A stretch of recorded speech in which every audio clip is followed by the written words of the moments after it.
पूर्वी क्षेत्र संख्या 47/18/1 हमारे साथ रामशंकर शर्मा जी हैं, जो जिला परिषद के प्रतिनिधि हैं और मुख्य प्रबंधक से सेंट्रल बैंक ऑफ इंडिया से रिटायर है। निश्चित तौर पर ये कहा जाए तो उनका जो उम्र रहा है वो लगभग समाज सेवा में रहा है बैंकिंग सेक्टर के जरिए, और जब रिटायरमेंट हुई 2019 में तो पुनः जनता ने 2021 में एक जिम्मेदारी दी और बड़ी जिम्मेदारी इनके परिवार को दी कि पूरे 10 पंचायत का जो एक जिला परिषद क्षेत्र है उसकी प्रतिनिधि अपने मैडम को बना के भेजा है। ये बड़ी जिम्मेदारी थी जनता की तरफ से आपके लिए, और चूँकि इस सेक्टर में आप बिल्कुल नए, तो कैसा अनुभव रहा आपको 1 सालों का, और जब क्षेत्र में जाते थे तो क्या फील होता है? मैं तो उस क्षेत्र का मैं निवासी ही हूँ। मैं शुरू से ही उस क्षेत्र का जो मैं स्थिति देख चुका हूँ। काफ़ी पिछड़ापन स्थिति थी, शिक्षा के मामले में हो, चाहे स्वास्थ्य के मामले में हो, चाहे यातायात के मामले में हो। हम तो वहाँ से देख ही रहे थे, लेकिन चूंकि हमारे साथ कोई उसका उपाय नहीं था, और जब मुझे ये मौका मिला तो मैं निश्चित रूप से त्रिस्तरीय पंचायती राज व्यवस्था के तहत मैं जिला परिषद के प्रतिनिधि के रूप में मैंने सोचा कि वहाँ से खड़ा हूँ, और यदि जनता चुनती है तो मैं उस क्षेत्र के लिए विकास के लिए पूरा अपना समय लगाऊंगा, और जो भी पन पड़ेगा मैं वो करूँगा। आप जब अपने जिला परिषद क्षेत्र संख्या 47/18/1 में जाते थे चुनाव के समय, तो सबसे बड़ी और गंभीर समस्या क्या मिलती थी? लोगों का डिमांड क्या था? सबसे गंभीर समस्या वहाँ यातायात की थी। अभी भी लोग नाव से जाते हैं, सचरी पुल पर जाते हैं। जिसमें मैं घूम रहा था उस समय भी काफ़ी पानी की समस्या थी, जल जमाव की समस्या वहाँ सबसे बड़ी समस्या है, और शिक्षा का भी बहुत अभाव है, घोर अभाव है शिक्षा का, और स्वास्थ्य का भी वहाँ स्थिति बहुत खराब है। जो बेसिक नीड है जैसे स्वास्थ्य, शिक्षा और सड़क, इसकी गंभीर समस्या आज भी बनी हुई है, और कहीं ना कहीं जिला परिषद क्षेत्र के ये बाहर है। ये इतना बजट नहीं है जिला परिषद सदस्य का जिससे वो काम करवा सके, तो निश्चित तौर पे सांसद अगर इस मद पे ज्यादा काम करे तो आसान होगा। लेकिन ये दुर्भाग्य कुशेश्वर स्थान का, जो आपके स्थानीय सांसद है प्रिंस राज, उनका दर्शन नहीं हो पाता है, काम तो दूर की बात है। आज भी आपके क्षेत्र में शौचालय की स्थिति अच्छी नहीं है, इस पे आपका क्या रोल रहा है? हाँ, शौचालय के लिए वहाँ वाकई में स्थिति खराब है। 15वीं वित्त से हमें, और पिछले 2021-22 में जो योजना मिली, मैंने अभी तक 8 शौचालय के लिए मैं स्वीकृति के लिए विभिन्न पंचायत में मैंने दिया है, और उस पर काम भी चल रहा है। काम चल रहा है, प्रोसेस में मेरे द्वारा काम चल रहा है। आने वाले समय में इसका समाधान हम लगभग हो जाएगा। हम हर एक पंचायत में आएंगे कि सामुदायिक शौचालय की व्यवस्था हर पंचायत में, हर जगह सार्वजनिक स्तर पर हो। मैं ये प्रयास कर रहा हूँ। तो निश्चित तौर पे जब शौचालय की समस्या का समाधान हो जाएगा तो ये कहा जा सकता है कि स्वच्छता की तरफ आप आगे बढ़ जाएंगे। निश्चित रूप से। आप महागठबंधन के समर्पित कार्यकर्ता हैं, और महागठबंधन के एक दल में एक पद पे भी आप हैं, तो कहीं ना कहीं आपकी जिम्मेदारी बनती है कि जो आने वाला 2024 का लोकसभा का चुनाव है उसमें आप महागठबंधन को कितना मजबूत करते हैं, उनके लिए आपने क्या तैयारी की है?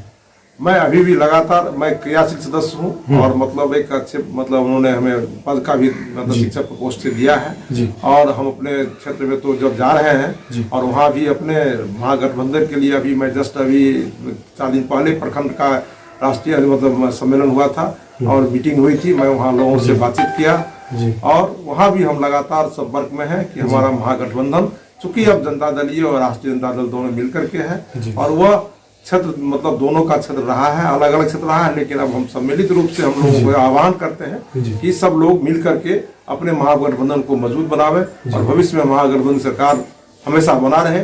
हम इसके लिए प्रयासरत रहते हैं। तेजस्वी यादव को, चूंकि नीतीश कुमार जी ने भी कह दिया है कि 2025 का जो चुनाव होगा वो तेजस्वी के नेतृत्व में लड़ा जाएगा, तो आप लोगों की भी जिम्मेदारी बनती है कि तेजस्वी यादव को मुख्यमंत्री बनाना। निश्चित रूप से आप लोगों की जिम्मेदारी बनती है। आप अभी वर्तमान में, मैडम भी आपकी, और आप भी गौड़ा बौड़ा में एक्टिव है, काफी एक्टिव है लोगों के हर और हमारा क्षेत्र दोनों आसपास का क्षेत्र है, दोनों की समस्याएं करीब करीब बराबर जैसी है। वहाँ भी यातायात की सुविधा, वहाँ भी स्वास्थ्य की सुविधा, वहाँ भी शिक्षा की समस्या, ये सब समस्याएं वहाँ है। और मैं प्रयास करूंगा कि गौड़ा बौड़ा में यदि मुझे मौका मिला और मैं वहाँ यदि कुछ काम कर सका, तो मैं निश्चित रूप से निष्पक्ष भाव से मैं उस क्षेत्र की विकास के लिए मैं काम करने का प्रयास। अभी जो वहाँ से स्थानीय विधायिका है स्वर्णिमा सिंह या स्वर्णा सिंह, जनता ने उनको मौका दिया लेकिन शायद उस पर खड़ी नहीं उतर नहीं, निश्चित रूप से खड़ी नहीं उतर पाई है और जनता कहीं ना कहीं उनके विरोध में है।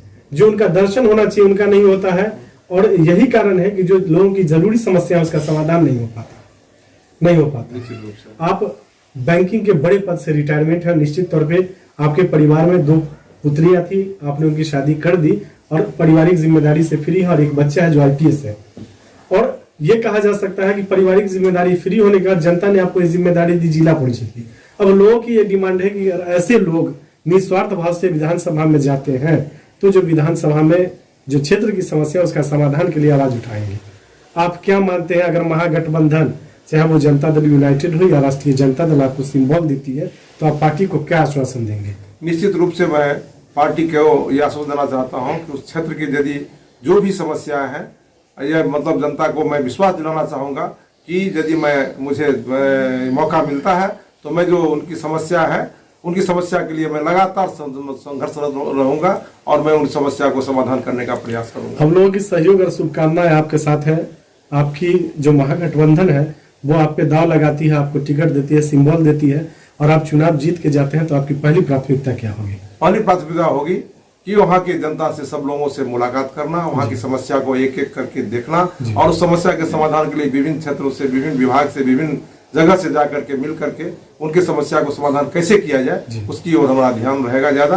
ये आपकी प्राथमिकता रहेगी। चलिए, रामशंकर शर्मा जी, न्यूज IBN 7 स्थान पूर्वी क्षेत्र संख्या 47 18/1 की जिला परिषद की सदस्य पूनम मनी शर्मा जी हैं। निश्चित तौर पे ये कहा जा सकता है कि जो 47 जिला परिषद है दरभंगा जिला में, अगर महिला की बात करें तो निश्चित तौर पे हायर एजुकेशन PG की हुई महिला है और जो अपना इनका क्षेत्र है अभी वर्तमान में 9 पंचायतों का काफी एक्टिव है और लोगों की जो एक उम्मीद थी जिला परिषद से जो बदलाव का बयान आया, लोगों ने इनको मौका दिया, उस पर खड़ी उतरी है और जनता की ये डिमांड है कि अगर इनके परिवार से किसी भी विधानसभा का नेतृत्व करते हैं तो निश्चित तौर पे जब अभी जिला परिषद की छोटी मोटी समस्या जो समाधान नहीं होती थी बड़े स्तर पे हो रही है, अगर विधायक बन जाते हैं तो निश्चित तौर पे और भी काम देखने को मिलेगा और भी विकास देखने को मिलेगा। उन्हीं सब मुद्दों पे इनसे चर्चा करेंगे, लेकिन पहले ये जानेंगे मैडम कि आप जिला परिषद की सदस्य, जनता ने आपको चुन के बहुमत दिया और जिला परिषद में आपको पहुंचाया। जब आप जाती है मीटिंग में, जब आपकी जिला परिषद की हाउस की बैठक होती है तो आप जो अपने क्षेत्र की समस्या उठाती है उसका समाधान होता है क्या? जो समस्या रखते हैं समाधान होती है और सोचते हैं थोड़ा और अच्छा से समाधान होना चाहिए। अफसर कोऑपरेट करते हैं क्या आप लोगों को? हाँ, करते हैं। हालांकि ऐसा कहा जाता है ये कि बिहार में अफसरशाही बेलगाम है, जो भी पदाधिकारी है वो किसी की सुनते नहीं है, किसी नेता और विधायक की नहीं सुनते हैं। ऐसा आपको महसूस होता है क्या? सर, महसूस तो नहीं होता है लेकिन प्रयास करते हैं जी कि जैसे कुछ काम करवाना चाहते भी हैं हम लोग तो थोड़ा तो खींचातानी होता है लेकिन फिर भी काम हो जाता है। जैसे हम लोग के क्षेत्र माने खेती वाला है, बस साल में एक बार खेती होता है तो माने जितना हम लोग खाद मिलना चाहिए नहीं मिल पाता है, लेकिन प्रयास करने के बाद फिर मिलना शुरू हो जाता है। तो खाद अभी किसान के लिए सबसे बड़ी और गंभीर समस्या है। मेरा सीधा सवाल आपसे ये है कि जैसे PDS की दुकान में पहले चीनी मिलता था और उसकी भी समस्या होती थी तो सरकार ने उसको फ्री कर दिया, तो क्या खाद को भी सरकार फ्री कर दे? नहीं, हम लोग सर चाहते हैं खाद को फ्री कर दे ताकि किसान की समस्या का समाधान हाँ समस्या समाधान हो जाए। हम लोग माने क्या ना पूर्वी कुशीनगर प्रखंड में क्या है कि पानी का ज्यादा वहाँ समस्या है, साल में एक ही खेती होता है, इसलिए किसान को वहाँ ज्यादा से ज्यादा माने खाद मिलना चाहिए। माने इस कारण वहाँ क्या होता है, बाधित होता है खेती करने में। जब आप अपने क्षेत्र में जाती हैं तो क्या महसूस करती हैं, किस तरह की परेशानियां लोगों के द्वारा आपको बताई जाती है? लोगों को परेशानियां है कि जैसे कि वहाँ यातायात की सुविधा बहुत दिक्कत हो रहा है, बड़ी गंभीर समस्या बहुत यातायात और उसके बाद स्वास्थ्य का भी और शिक्षा का भी। जैसे कि वहाँ महिला जब प्रसव के लिए जाती है कहीं तो क्या होता है, हम देखे हुए हैं कि पानी लगा रहता है तो चारपाई पर इशू होना यदि रहता है उसको तो चारपाई पर कुछ सेसर लाना पड़ता है। ये बड़ी गंभीर समस्या है क्योंकि वहाँ नाव का व्यवस्था नहीं हो पाता है, महिला के लिए समस्या है ये सब चीज। ये बड़ी समस्या है। नीतीश कुमार के नेतृत्व में बिहार आगे बढ़ रहा है? जी बढ़ रहा है, नहीं हर जगह अभी देखते हैं गांव-गांव में सड़क और पानी की व्यवस्था हो रहा है। ये तो सबसे उनको धन्यवाद देना चाहते हैं कि हम लोग एरिया में बिजली नहीं था और यातायात के लिए मैंने सड़क था कम सम था, अभी टूट जाता है, पानी लगने के कारण टूटता है, लेकिन फिर भी हर जगह बिजली का समस्या सबसे अच्छा हुआ है और पानी का भी वहाँ अच्छा समस्या है। आपके जो नेता हैं तेजस्वी यादव जी, बिहार सरकार में स्वास्थ्य मंत्री भी हैं और डिप्टी सीएम भी हैं। स्वास्थ्य में सुधार हो रहा है? नहीं, पहले से सुधार हुआ है सर। और क्या मांग करेंगे? नहीं, पहले से सुधार हुआ है। हम ये भी उनसे डिमांड करेंगे थोड़ा सा और गांव में जाके, जैसे कि जो बहुत सुदूर देहात है वहाँ जाके थोड़ा डॉक्टर का या डॉक्टर की व्यवस्था होनी चाहिए जी। डॉक्टर की व्यवस्था, ये आपकी मांग रहेगी? मेरी मांग रहेगी। आप महिला है और सीधा सवाल आपसे है कि अभी विगत कुछ दिनों से हम लोगों ने पेपर और मीडिया के माध्यम से देखा कि छपरा में शराब कांड हुआ, बहुत सारे लोगों की मौत हो गई शराब पीने से, और जो विपक्ष है उसने आवाज उठाया कि शराब नीतीश कुमार ने जो बंद किया उसको फ्री कर देना चाहिए, शराबबंदी को खत्म कर देना चाहिए। आप क्या मानती हैं? नहीं करना चाहिए, चालू नहीं करना चाहिए। इसलिए चालू नहीं करना चाहिए कि महिला लोग बहुत खुश है, नहीं तो सारे लोग क्या हस्बैंड लोग पी के आते थे और महिला को पिटाई करते, बहुत प्रताड़ित होती थी और महिला लोग परेशान रहती थी। आजकल नीतीश जी तो बहुत बड़ा ये किए हैं कि ये शराब बंद करके, ये शराबबंदी से महिला लोग ज्यादा खुश है। तो गाँव में हम घूम के देखते हैं कि वहाँ लोग करते हैं क्या कि शराब पी करके पत्नी को पीटते हैं। वहाँ तो अनपढ़ शराब में ही उड़ा देते हैं, घर में शिक्षा नहीं पा पाते, न खर्च दे पाते हैं घर में। तो शराबबंदी को आप सही मानते हैं? नहीं, हम इसको बंद है अच्छा मानते हैं। वहाँ के महिला लोग इसका सपोर्ट करती है, बंद रहना चाहिए। आपकी जो पारिवारिक जिम्मेदारियां थी आप दोनों आदमी की, उससे आप लोग फ्री हो गए। बच्चों की शादी और पढ़ाई से आप लोग फ्री है।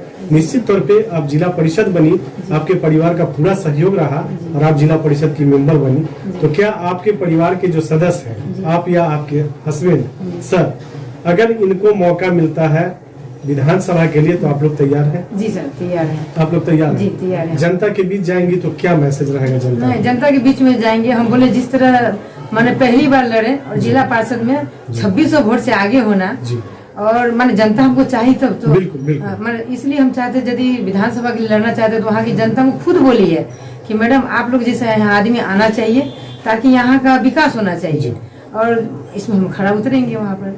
चलिए, पूनम मनीष शर्मा जी, न्यूज़ 7।